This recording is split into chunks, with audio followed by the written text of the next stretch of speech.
So,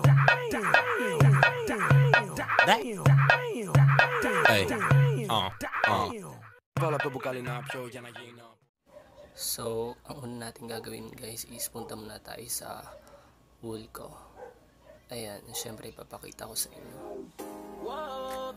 Tapos, ilalagay ko muna siya kasi gagawa ko ng bagong account. Ayan, gagawa ko ng bagong account.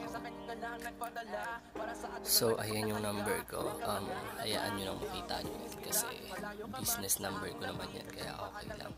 Bahala kayo mag-text dyan. Dyan nagte-text yung mga nagpapamakeup sa akin. O ayan, type nyo yung verification code. Bakit 48? Ang tanga ko nung 48, 783 dapat gago. Ayan, baguhin mong bobo. Ang tagal. Di pa baguhin. Nakakaya. Ano ba yan? Ayan, dahil nakapasok na tayo, next is gumawa naman tayo ng pangalan. So, nag-iisip ako ng pangalan dyan. Hindi ko alam kung anong pangalan ilalagay ko. Kenneth na lang, pero parang nainis ako. Tatlong Jeff na lang. Tama. Hintayin natin na makapasok. Ayan. After nyan, gawa na tayo ng password.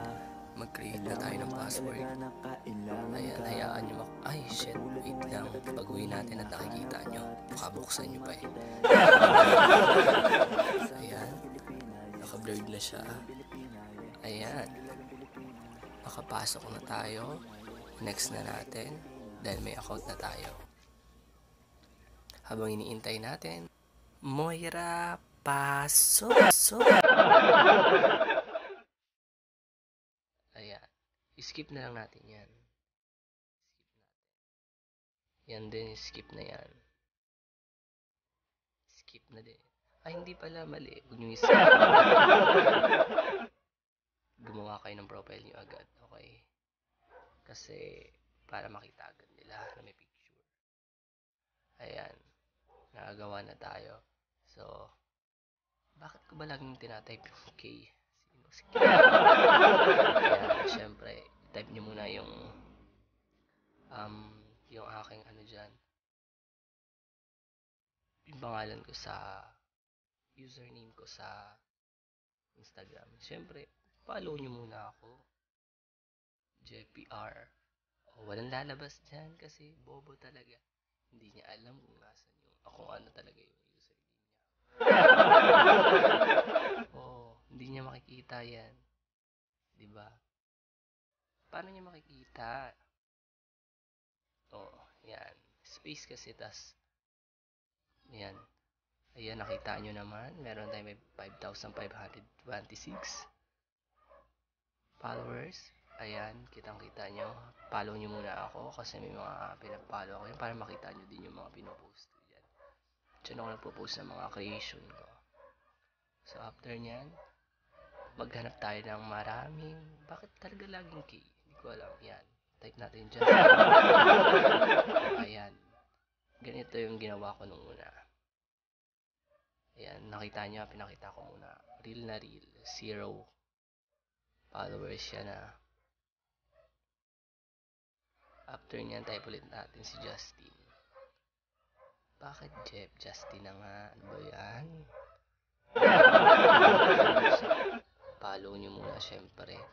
Open nyo yung following niya. Yung mga pinalo niya. Syempre, ang iaano nyo lang dyan yung may mga blue. Ibig sabihin nun parang mga artista yata yun, no? Yung mga sikat. Parang hindi yata sila mahak. Ewan ko, basta yun yung mga mararaming followers. Huwag nyo lahat i-follow. Yan, follow nyo na may mga blue. May mga blue check. Yan, follow nyo lang sila. So, huwag nyo lahat, ano yan, follow ng sobrang dami. Siguro mga 20 lang, mga ganoon lang. Tapos magbilang kayo ng mga 20 seconds o kaya 30 seconds. Ayan. Tapos yan, i-unfollow nyo na ulit. Yung ipapollow nyo sila kasi hindi naman kayo ipapollow back niyan. Mga artista yan eh. Hindi kayo yan ipapollow. Kasi mga kilala yan sa ibang bansa. So, ayan. Tapos, after nyo sila ma-unfollow, lang natin, bumalik na sa inyong page. Ayan. O, di ba?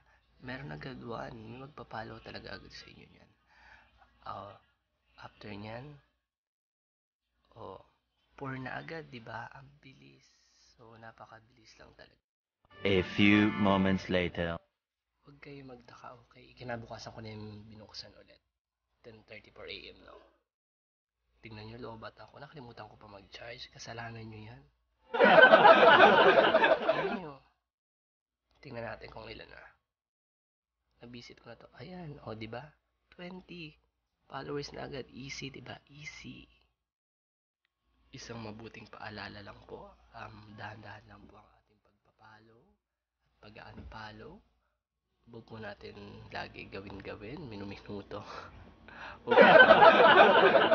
Kasi for sure talaga madadagdagan yung stay nyo dyan. Legit na legit. Baka kasi kayo ay ma-block pero bumabalik din naman agad kahit ma-block kayo. Mga ilang araw lang naman yun. So guys, sana may natutunan kayo. So thank you. Like and share. Huwag niyong kakalimutan mag-subscribe.